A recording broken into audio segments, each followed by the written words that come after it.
Panagdait sa tanang kabuhatan. For today's video presentation, I will be presenting the chapter 1 of or the whole lessons covering the prelim for our practical research subject, and our topic is entitled Nature of Inquiry and Research, prepared by yours truly. Okay, let's start with the definition. Research is a scholarly activity that consists of addressing a specific problem through the collection, analysis, and interpretation of data. So this is a research. It consists of addressing a specific problem through the collection, analysis, and interpretation of data. So before mo maka-collect of data, you need to find first or to look for a problem. So this is the definition of research. Different stages in research. First, you need to identify first the problem. So, before mo maka-start of study sa inyong research, you need to find first a problem. And then, after defining a problem, you need to develop a plan on how to gather the information. So, ang kaning problem is very general na siya. Bisan unsa nga problem, mas maayo kung updated ng mga problems. And then you need to develop a plan, like how are you going to gather the data, what methods are you going to use. And then after planning, actions must take place. Implement by collecting the data. So kung katong mga information nga inyong na-gather, i-implement dayon to katong mga plan nga inyong na foresee, i-implement to. After implementing, syempre makakolect din mo data na after implementing, and then you need to analyze, interpret, and provide solutions to the problem. So after naka-analyze na mo or naka-interpret mo sa problems, naka-provide mo solutions, conclusions about that specific problem, you need to draw general conclusion. Or what can you say about that, your research? So sa end part na siya. So these are the different stages in research. Later, i-discuss na ko itong specific process. Kaning different stages, very general mo ganit. So, later, i-discuss na ko itong different process of research. Specific process. Importance of research. Okay, we do research for the following reasons. Kung sa may hinungdan anong conduct ng tawag research.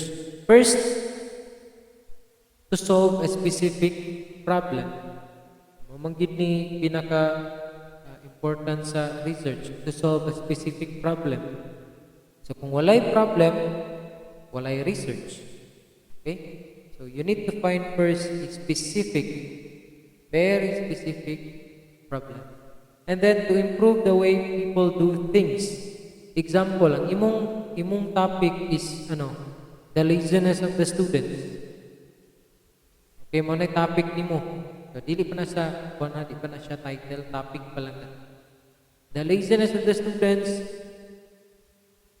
And then after sa imong study, siyempre maka-conclude what are the causes nga nang ani ang mga students.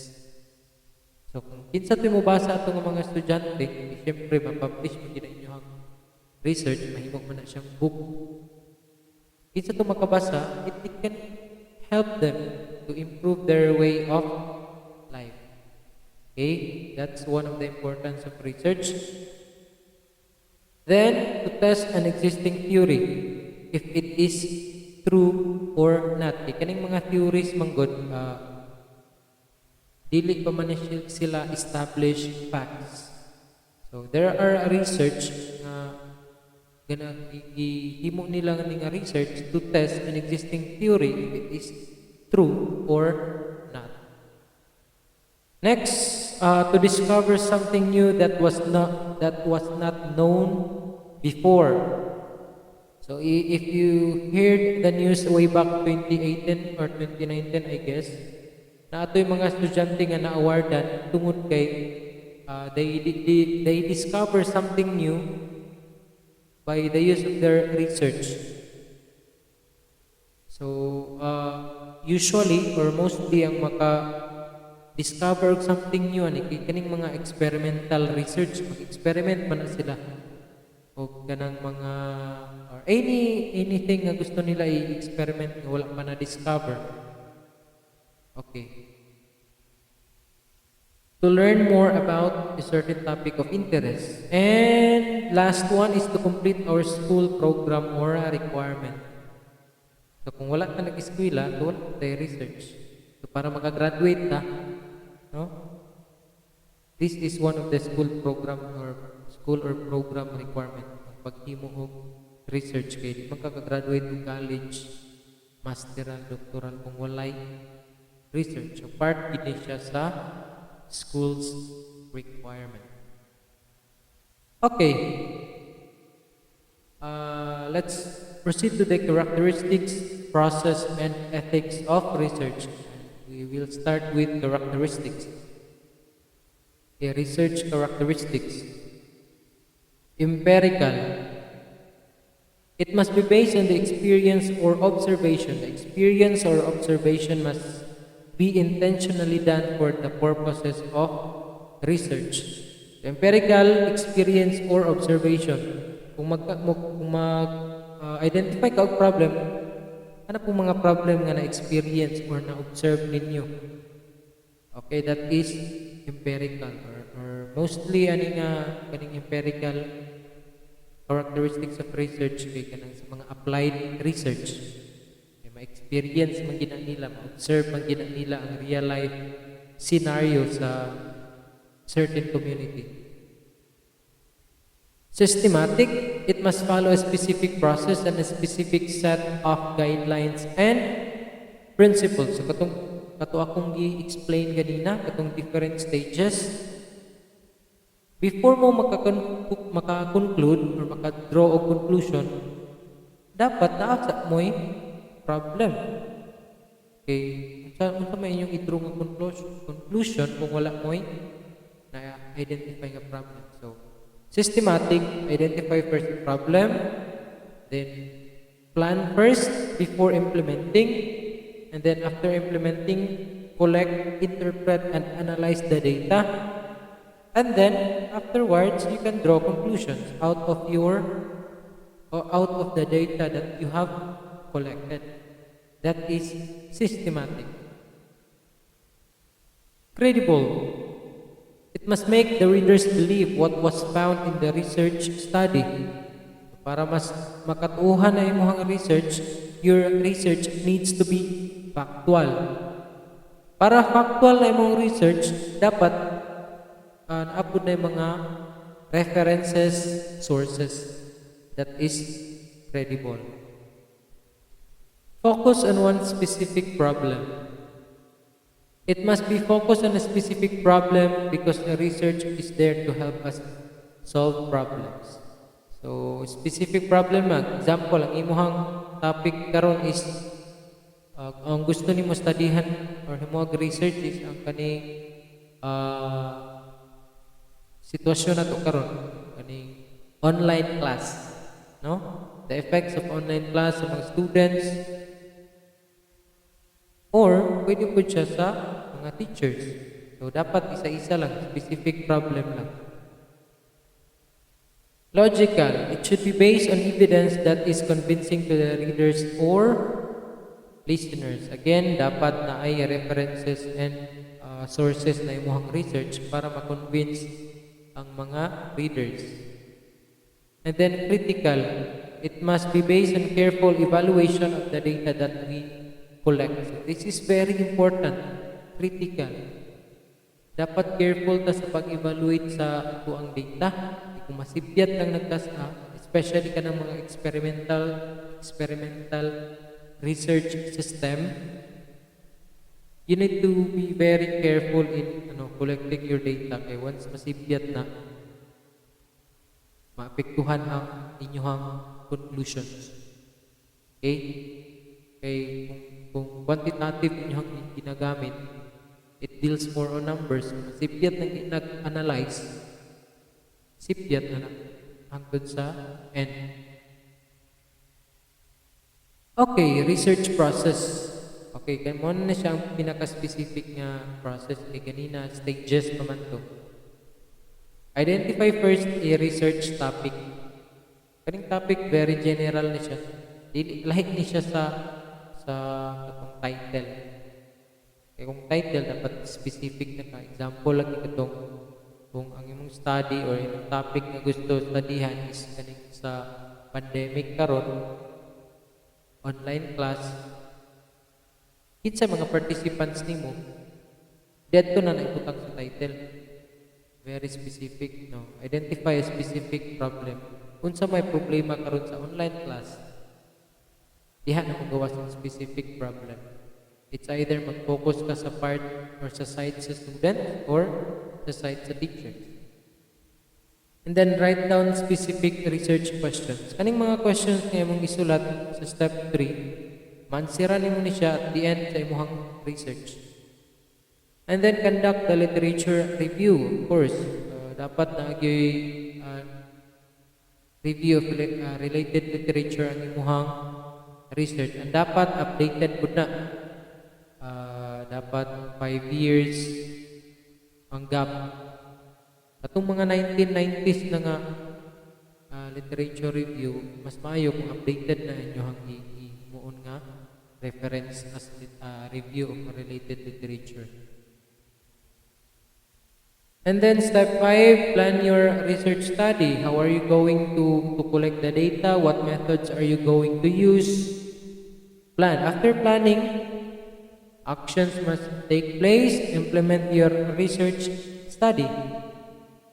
And then analyze your data. After you implement, nakakollect na ka og data, i-analyze na, i-interpret, and then draw conclusions. Or what can you say about your research? Unsa may imuhang na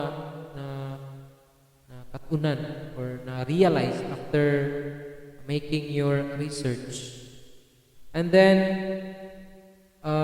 check the quality of your research. Okay, humana ka tanan, naka-draw na ka og conclusions.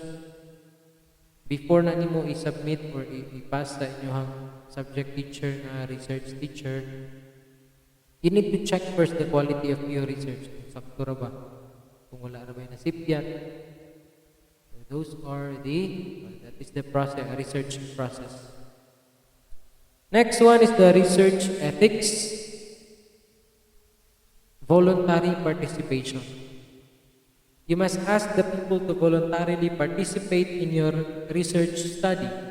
Never force anyone to take part in your research study. So kung mag-conduct na taong interview or survey, dapat na voluntary participation sa imuhang participants. Ask the participant first kung willing ba siya mo answer or mo engage in interview. So this is voluntary participation. Kung dili siya mosugot, ayaw bugsa. Pangita og lain nga participants because it is their right to decline. Next, confidentiality. You must inform your participants that you will keep their personal information, their school, and their personal stories secret. Bantog bitaw ka ng mag-conduct og survey, namoy papel nga ginahatag. Kanang names nila dapat optional, na nakabutang optional kay they have the options to choose kung i-expose ba nila ang ilahang names or they will remain anonymous. Privacy. Please respect the privacy of your participants.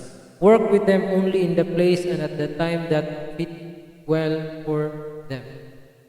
So kung magkanda ka og interview, example interview, dapat mag-set sa kadaan og schedule para sa ano mo siya interviewon, kung say time available siya, no?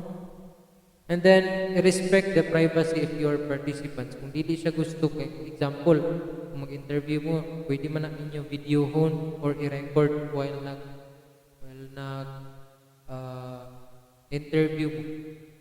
So kung gusto siyang ipa-blur iyang nawong mag-video mo, mas maayo. That's privacy. Accuracy.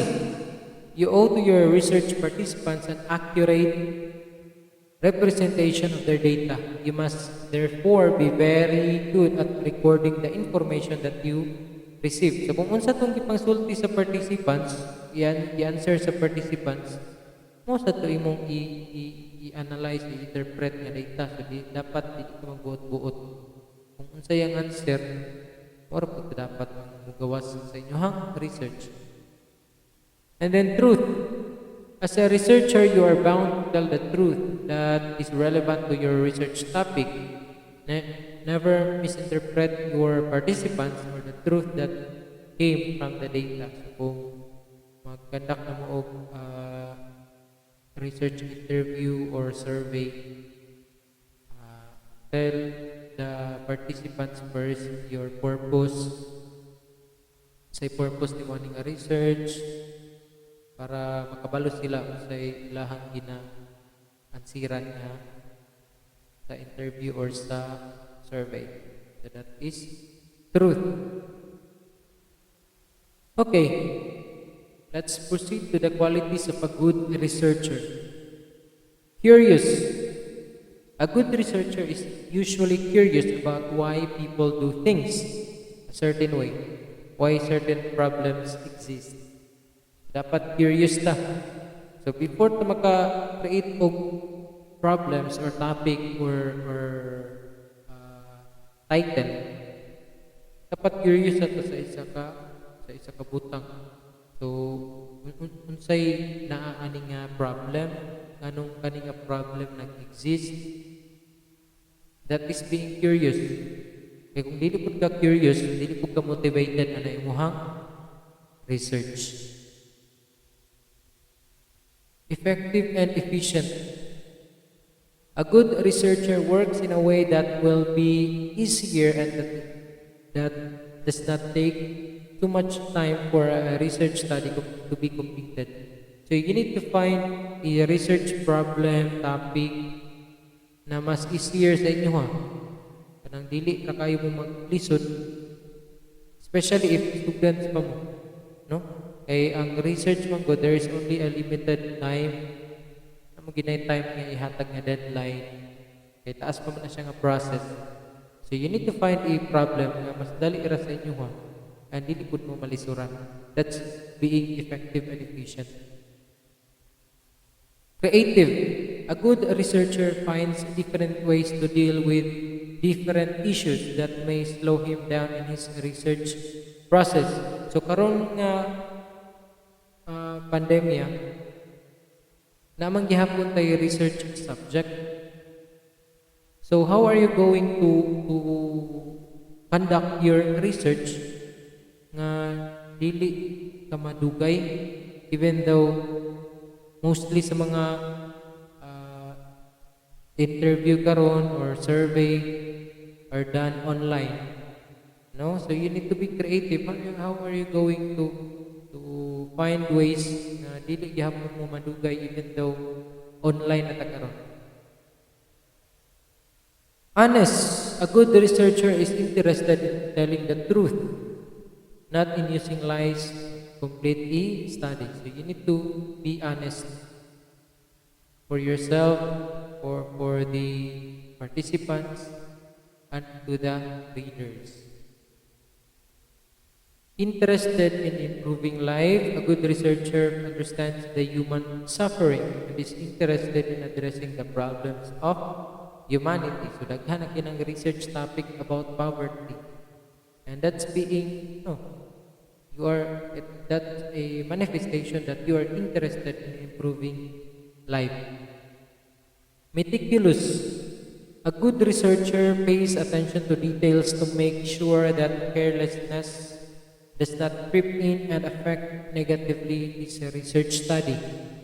Kana bitong very detailed kay nga person nga maski na ay sipyat gamay makita na yun. That's being meticulous. No? Dili po siya perfectionist, but just being meticulous nga kung naisipyat gamay, dapat makorek tayo na imo.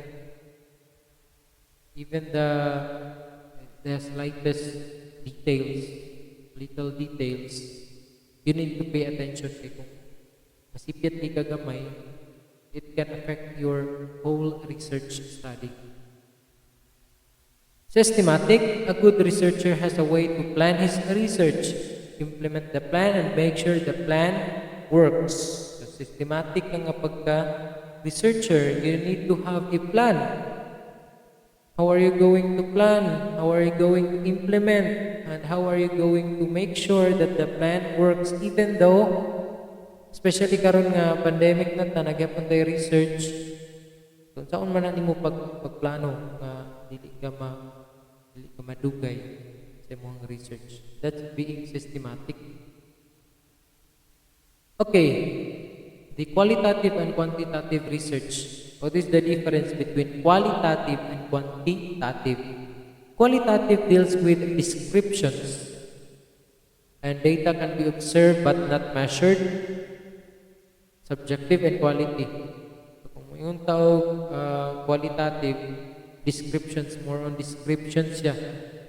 And then, subjective, kung yung tawag subjective, depende na sa katao kung sa iyahang opinion na sa katao.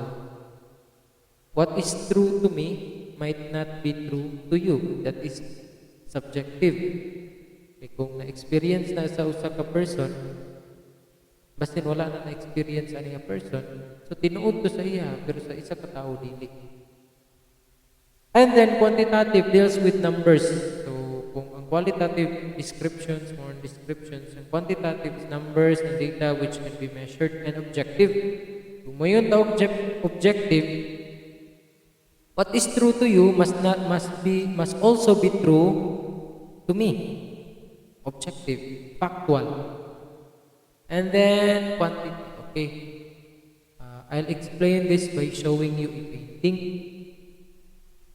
Okay, if I ask you, what can you say about the painting? Qualitative or quantitative? So that's qualitative. What can you say about the painting? What is the message behind the painting? Who is the painter? I-describe naman na nimo, so that is qualitative. But if I ask you, or if we ask the painter, how much is this painting? Now it deals with numbers, it deals with money. That's quantitative. What is the size of the canvas that was being used in the painting? So kung yung tawag size, it deals with numbers. That's quantitative. Okay? So that's the difference between quali and quantitative. Qualitative deals with descriptions and quantitative deals with numbers. So kaning qualitative, usually mo ni siya ginagamit sa UMS ng mga students nga research. Ang quantitative is kaning sa STEM, experimental research. That is quantitative research. Or you can also mix, naman po tayo mix method, quantitative and qualitative method. Strengths and weaknesses. First, let us discuss the strengths and weaknesses of quantitative. Ang strengths, it captures data and reality from a large group of people at once. Kaya kaning quantitative, mostly ang ginagamit ani nga instrument is survey. Maghatag lang kag papel, Maskin pag idungan na nimo sila og hatag sa isa ka group, makolek na nimo ang data at once. And it does not support the researcher's bias. Kung sa to ilang maansiran, mao gito. Weakness, it is limited by the factors or variables that a researcher can study at a time. So limited lang ang ilahang factors or variables. And then it does not put personal experiences into consideration. Kaya kung unsa to'y nasa question, maura po ito ilahang basihan. Qualitative research, on the other hand, it helps study complex issues or problems, and it takes into consideration or account the real life of people by using their stories and their settings. Kaning qualitative, mostly ang ginagamit ani nga research is kaning applied research. Na ikaw gyud mo engage or mo emerge sa society, so diha mo ginani mo makita ang real life sa people, their stories and their settings. Kaya ikaw may mismo mo engage sa community or mo emerge sa community. That's qualitative. Weakness, it is based on a limited number of participants. Kay ang common nga gigamit ani nga instrument sa qualitative is interview. So kung interview na nimo tanang tao sa certain community, dugay na kina. So limited lang dapat ang number of participants. And it can take more time than quantitative research. Kay mo emerge pa man ka, unlike sa quantitative nga pwede ra maghatag questionnaires sa NASA, then dali ra na nila maansiran. Okay? Types of research across fields. Library research. It is a research that you conduct by going to the library. Read materials on a certain topic and systematically and critically synthesize what you read about that topic. So kaning library research, very common siya sa mga students. Example, sa inyong English subject, hatagan mo topic or story sa inyong teacher, tapos patuon mo sa library, research about this topic or this story, and then i-critic ang story or topic, i-synthesize nimo kung unsay mong nabasa. And that's library research. Even though dili gid siya same sa kanang maghimo bitaw research nga na ay chapter 1, chapter 2, chapter 3, kanang mga ginabuhat nato sa library nga mag-criticize ta og topic or synthesize nato. That is already a library research. Okay. Basic research, sometimes called pure research. This is a research study that you conduct simply to create new knowledge or testing previous theories. So, kung i-test nyo ng theories or to create new knowledge, that is basic research or pure research. Applied research, it is a type of research that focuses on solving a specific problem of human beings. It helps improve life and the way people do their work. Applied research, example lang is kanang mga case study research, mo emerge juga, mo engage juga sa a certain community para improve ilahang way of life and makita nimo on how people do their work, daily works. That's applied research. I-apply nimo. And then field research. This research is conducted as part of a program or project implementation. So kanang sa mga business ng mga students, natay gitawag og field study. Okay? Sa mamaura ni sila sa field study, kanang field research. Example, maghimo ka og business, magtukod ka og business ani nga community. You need to conduct first a field research kung okay ba ni siya nga business ani nga community. No? So kung applicable ba siya nga business ani nga community or society. That's field research. Laboratory research. This type of research requires you to conduct an experiment and report the outcome of that experiment. This is very common in the STEM. Kung maghimo mo og research, dapat experimental research. Kaya mo man na inyong major, no? Experimental research dapat. And then, okay, we are done. Let's proceed to our conclusion. Research is an interesting scholarly activity that everyone at school needs. It helps us solve different types of problems in order to improve life and or the way we do our work. There are different types of research. However, there have specific characteristics that help define the quality of a good research study. Everyone can be trained in research. However, everyone must make an effort to improve his or her own research skills. And that would be all for your activity. Kindly visit our Google Class, our GenU sa mga nag-blended blended and online students. Kindly visit our GenU. Na-post na ako dito ang mga activities. So, mao lang ni siya ang coverage kay 2 weeks raman or 2 lessons raman ang cover na to sa prelim. So, mao ra ni siya tanan. Kaning lesson nga akong discuss karon, this is the whole prelim coverage. So, ang inyong activities, good for 2 weeks na ni siya nga activities. And that would be all. Thank you for listening and I hope you learned something today.